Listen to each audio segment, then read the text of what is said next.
All right, good morning, folks. Let's see how it goes today with the Google Pixel 2 XL. Now I'm going to carry it with me today, and I'm going to use it, tell you guys just how it functions. And so while my wife makes brunch, I'm going to go ahead and get on with, daily checks, right? Social media, stuff like that. What I will tell you guys though is that it is still running Android 11.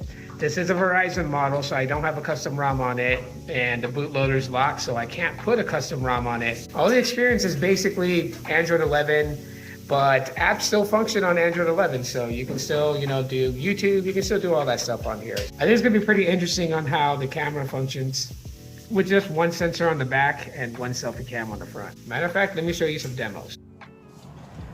All right, I gotta head to the car real quick. Need to grab something out of there. And this is recording. Video recording with the Pixel 2 XL.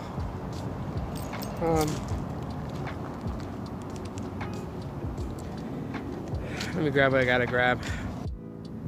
And then this would be recording in 4K 30 frames per second. This can only record in 4K 30 frames per second, but yeah. I just thought I would give you guys just quick visuals with recording with this camera. And I got to get a new battery for the Armada. So yeah, I got lots to do today. Somebody's kid is screaming a storm, but anyways.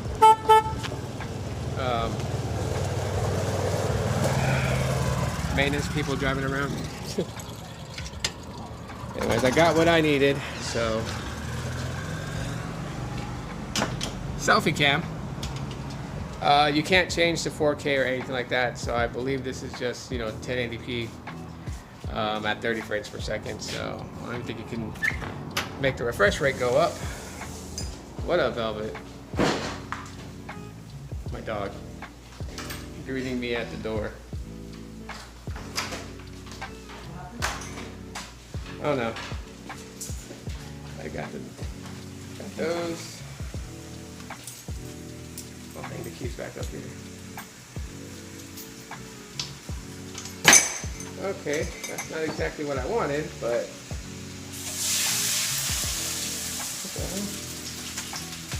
which one did you use to hang it? I didn't hang it, I took it over. Oh, okay. I didn't know that. Like that? Yep. Interesting. All right, this is indoor lighting, video recording. Velvet wants to go outside. 4K 30. I don't think the kids are awake yet. I got this one over here who likes to try and steal dog food. I don't know why. You're a cat, bro. You're a cat. Recognize you a cat. You don't eat dog food. What I find absolutely surprising is just how smooth the software is on the Pixel 2 XL, and for how old this device is, it is kind of crazy that it's still this smooth. Now, does it stack up against today's modern, powerful flagship devices? Nah. I'm sure you'll probably then kind of see like a little difference, but to be quite honest, the fluidity of it is what's really shocking me right now, for how old it is, how good it's performing so far.